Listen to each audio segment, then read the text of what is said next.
Hello, everyone. It's Christmas Eve. Merry Christmas. Thank you for joining me for our weekly chat about local history. I am Robert Lowell Goller. I am coming on a little early if you are watching live because it is Christmas Eve. So we want to get started with our Christmas Eve celebration here. And Tuesday is my normal day for doing live streams, and I had meant to do it even earlier, but I was still wrapping presents, so I didn't get to it. But here we are. And this week I want to talk about it. I was actually kind of worried about what I talk about because I knew I wanted something Christmassy and I couldn't pinpoint what I wanted to talk about. However, someone brought up in a conversation about a week ago the topic of Christmas trees.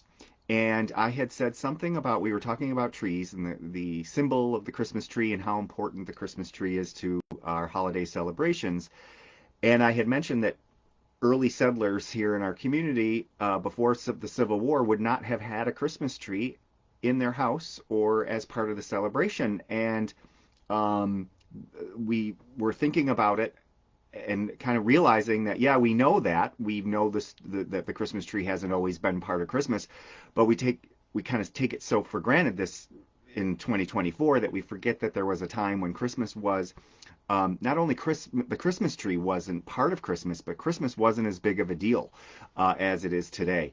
And it's kind of hard to imagine because with all the hustle and bustle around town this week, particularly, um, and we just came off of Carolcade here in East Aurora, and thank you for everybody who supported that. And it's just hard to imagine Christmas not being a big part of our celebrations and our calendar in December.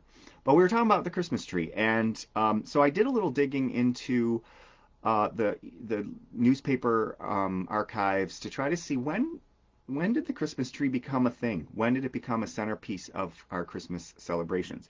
And a lot of you may know the story of how the Christmas tree became part of. The Christmas tree actually didn't really have a lot to do with Christmas. It has more the symbolism of everlasting life, bringing in an evergreen tree that does not lose its needles, that keeps its color throughout the winter months, bringing it inside during the darkest days of the year. And we all know the story of like Queen Victoria and Prince Albert. Prince Albert, of course, being German, and the Christmas tree, the holiday tree, was part of the German tradition at Christmas time, and that he brought it into Britain. And then in 1848, there was a drawing of the royal family decorating their Christmas tree, and then that made the Christmas tree popular in Britain and by extension around the world. Now, that's not necessarily true. It's actually, there's a lot of historians who believe Germans brought the tradition here to the United States. It didn't go through Britain first, and that the impact of the royal family on the popularity of the Christmas tree might be overstated. But in any event, 1848 is the year that the Christmas tree, quote unquote, was brought into popular culture in Britain, at least.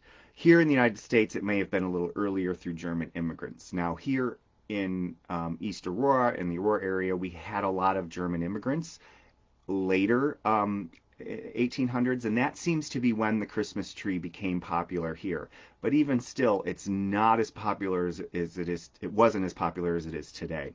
I went back into the earliest issues of the Easter Advertiser and just did a little search for Christmas tree, and there was actually a single store that was selling a whole bunch of other things. It was a general store, Mr. Person's store, and he advertised Christmas trees. And I went through the whole paper during Christmas seasons in the 1870s, the late 1870s. And those are the earliest newspapers we have of the Easter Advertiser. And he was advertising Christmas trees available, pre-cut trees available in his store, along with all the other things that they would sell. 1830s, we have a newspaper of the Aurora Standard, and of course I couldn't find a Christmas tree there because it apparently was not a thing, was not brought here yet. So between the 1830s and 1870s, the two newspapers that we had, that's when the Christmas tree came to East Aurora. I don't know who had the first one, but I can say that the early trees were not in people's homes necessarily. Immigrants, German immigrants, were probably the most likely to have one in their home. But it really was not a popular thing. In fact, if you look back in some accounts of the Christmas tree in American history, a lot of Americans thought bringing a tree into the home was a very odd thing to do. And if you actually think about it, if anybody were coming in without any concept of the Christmas tree, not knowing the symbolism of it, they would think it was quite odd too. Why are we bringing in a tree into our house and decorating it? Uh, so it wasn't a widespread thing even in the 1870s, even though that they were selling it at a local store, at least one local store. What ends up happening is the churches started having trees and organizations would have trees starting after the turn of the century. Probably more like 1910, you start seeing in the newspaper notices of Christmas parties. And what I found fascinating is that they would advertise that Santa would be there, that there would be food at a party for children at a school or in a church, and they would say there will also be a Christmas tree. They advertised the fact that there was a tree there. And today, I think if you go to a Christmas party, of course you're going to see a tree. Perhaps but it's not something that needs to be advertised. We kind of take for granted that there's the tree, but the tree was an attraction to get people to come. There will be a Christmas tree. Another thing is it wasn't just a decoration; it was an activity. So there'd be Christmas Eve parties, and they would say, "Oh, there will be a Christmas tree," and one of the activities is the Christmas tree. So people would decorate the Christmas tree at the party. It wouldn't already be decorated. And I've heard from a lot of folks who said when they were children that the tree didn't arrive till Christmas Eve, and the family decorated it on Christmas Eve. This idea of buying it really early or right after Thanksgiving or even earlier, it's a fairly modern concept. But in the newspaper, that the tree was advertised as number one, an attraction for a party, like come for the Christmas tree. So it was that unique. People would be excited to come decorate the Christmas tree at a party, and it was the activity. So you would come and see the tree. So a lot of the trees were in churches or in a school, and it was more of a community tree for that organization because people probably didn't have one in their home. The idea of cutting down a tree and bringing it in, that wasn't for everybody, so that the tree would be an attraction, even more attractive when you go to a party because you didn't have one at home. So 1900s, 1910s is when it really starts to become a more universal a thing for Christmas, the Christmas tree. And the thing that did this was the Christmas lights. You wouldn't have had outdoor Christmas trees necessarily because there were no Christmas lights on them. But I'm going to read this 1914, and the reason I had put in the description of this week's video about the Roycroft campus and the Roycroft Inn is because one of the earliest electrical lights, the trees that had electrical lights on it, was at the Roycroft, and it was in 1914. And they in the East Aurora Advertiser on Christmas Eve back in 1914, so 110 years ago. And I'm just going to read the article because I found it very charming. It says Christmas tree to be lighted at Roycroft Inn Christmas Eve. There is to be a Christmas tree at the Roycroft Inn Thursday evening, December 24th at 6:30 o'clock. The tree was planted 35 years ago by Christopher Peak, great and good. The tree will be lighted with 250 electric lamps, while red, blue, and yellow. I'm sorry, 250 electric lamps, white, red, blue, and yellow. There's a typo in the original article. These lights are now being put in by Fred Yaw, disciple of Thomas A. Edison, and the juice will be turned on at 6 o'clock. You are invited to come and see the Roycroft Christmas tree and bring the kitties. If you have no kitties, perhaps you can borrow a few for the occasion. And that was on the front page of the Easter Advertiser. And this would have attracted a lot of people because the idea of electric light on a Christmas tree would have been a very modern concept, and people would have been excited about it. But I find it quite interesting that there were going to be 250 electric lamps. And these were, these weren't LEDs. These were the big bulbs. Would have taken a lot of juice, would have taken a lot of effort. And 250 isn't a lot of bulbs, but for then it would have been. Today we take for granted the number of lights that are strung all over town. Um, Christopher Peak was actually he was a town supervisor, and he was a big prominent local citizen. Peak's lumber mill, you might have remembered that was around on Oakwood Avenue, and he actually Walnut Avenue was named Peak Street, and he owned the land that was previous to the Roycroft coming in. So he had planted a evergreen tree, and the Roycroft decorated it and put lights on it for Christmas in 1914. I was walking up by the Roycroft the other day, and I was thinking about I don't know which tree it would be. There were lots of old pine trees there. I took some views of old aerial views of the pine trees, so I'm not sure exactly which evergreen tree was the Christopher Peak evergreen tree they were talking about, but they took a tree that was 35 years old and decorated it with electrical lights, and that would have been a very, very big deal. So for a couple years, the Roycroft was the place to go on Christmas Eve for the unveiling of the community Christmas tree. Again, it wasn't throughout the Christmas season. The Christmas tree was unveiled on Christmas Eve. A couple years later, East Aurora got its first community Christmas tree. They called it the Municipal Christmas Tree. And in 1916, it was erected at the corner of Center and Main Street at the Methodist Church.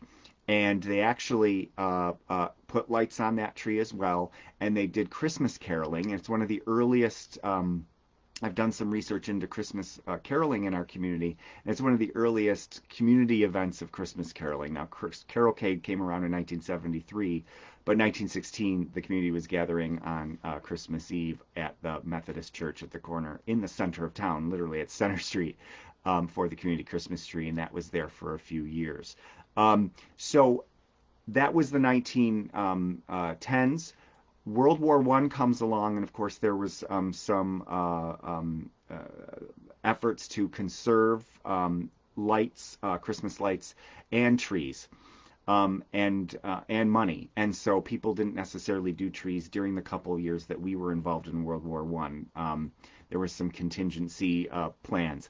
But in the 1920s, that's when you see in the newspaper, anecdotally, I looked through the old newspapers and found that's when the stores started advertising Christmas decorations, Christmas lights for your tree at home, your inside Christmas tree and outside Christmas tree. And the lights really came about in the 1920s.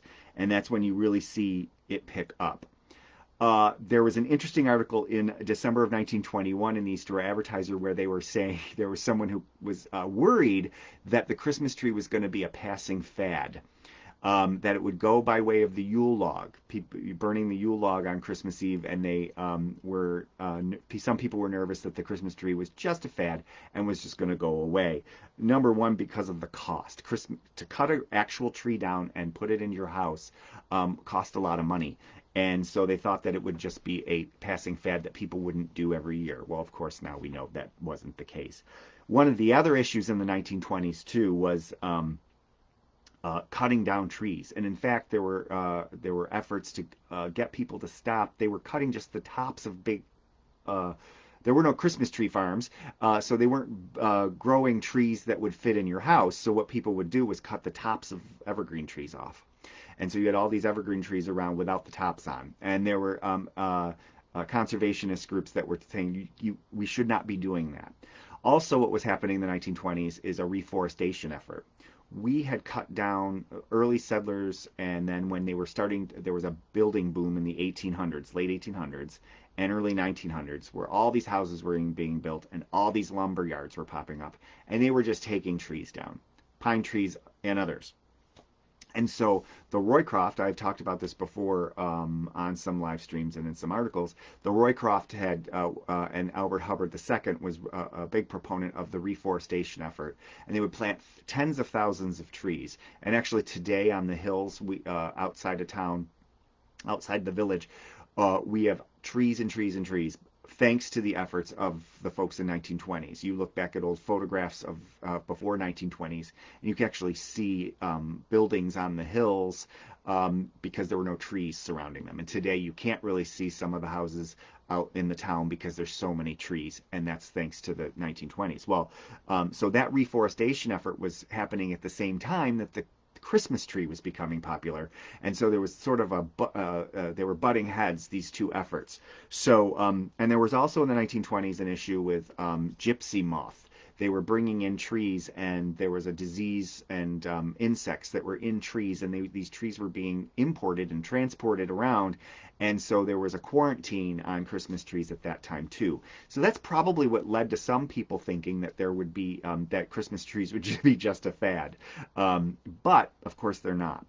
So the 1920s is really when Christmas trees began to become really, really popular. The Methodist Church remained the focal point of the municipal Christmas tree for several years into the 1920s, and that's really what I would say would be where the Christmas tree became mainstream, was in the 1920s, and you start seeing advertisements for Christmas decorations and Christmas lights in stores and in the newspaper advertising.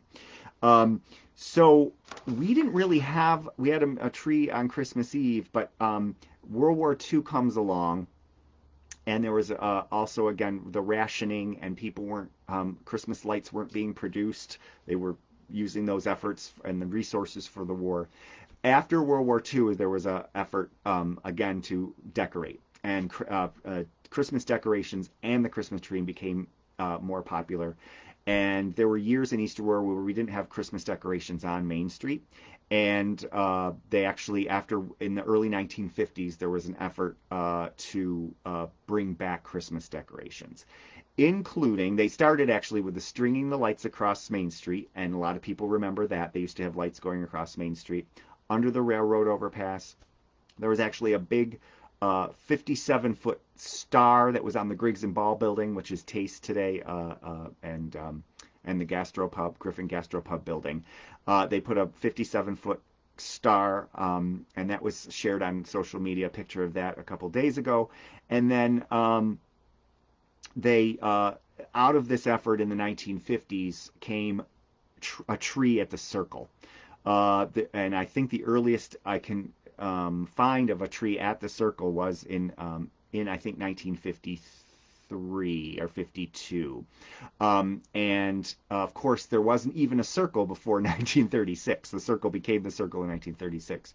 But after World War II, there was a local effort to decorate Main Street with lights, and a community Christmas tree at the Circle came out of that effort in the early 1950s. And of course today we still have multiple Christmas trees at the Circle, decorated with lights. So that effort came out of that. So we have a Christmas tree, and then you look at the nursing home, Absolute Care. They have trees. There's a tree inside the old judges stand. It looks like a gazebo judges stand from the old racetrack, horse racetrack outside of Absolute Care, that the Historical Society, they actually own the judges stand, and they put the tree in the center of it. But so this Christmas tree idea that is a centerpiece of our Christmas decorations today wasn't always around. And anecdotally, at least, I think we can go back about 100 years to when Christmas trees became really commercialized and more popular and more mainstream.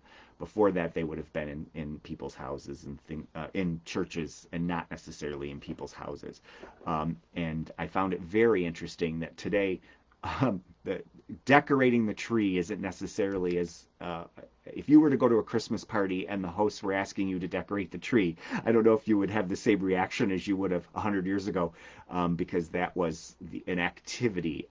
That was the tree was seen as an activity of a party rather than a decoration. So I found that very interesting. So I don't know who had the first Christmas tree in East Aurora, but I can tell you that 1910s is really when the community Christmas tree became a thing. And it had to do with the fact that the technology of Christmas lights had come along, and the Roycroft Inn had decorated a tree on South Grove Street, and the community came to sing Christmas carols on Christmas Eve. We didn't have Christmas trees before Christmas Eve. They didn't put them up. It was a thing of Christmas week. Today, if you were to put your Christmas tree up on Christmas Eve, you would be considered very, very late. But so if you are behind on your wrapping, Christmas gift wrapping, and getting your cards out, just you're you're not behind according to standards from 100 years ago. They would have been just starting right now, and Christmas Eve was when everything happened. So I hope that little history about the Christmas tree was helpful to answer the question of some folks who have had some questions about the earliest Christmas trees in East Aurora. I certainly found it interesting.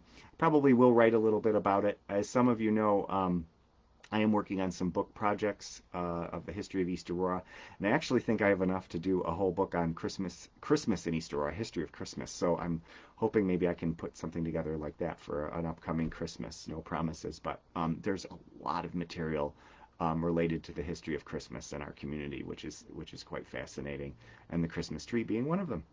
So thank you so much for supporting this video project and all my research. I really do appreciate it, and thank you for all your support of it. The viewership numbers keep going up, and I really appreciate that.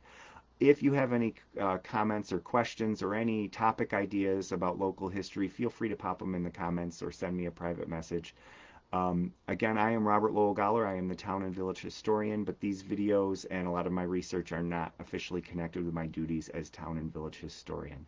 So on this Christmas Eve, thank you so much for all of your support, and best wishes, and a Merry Christmas and Happy New Year to you and yours.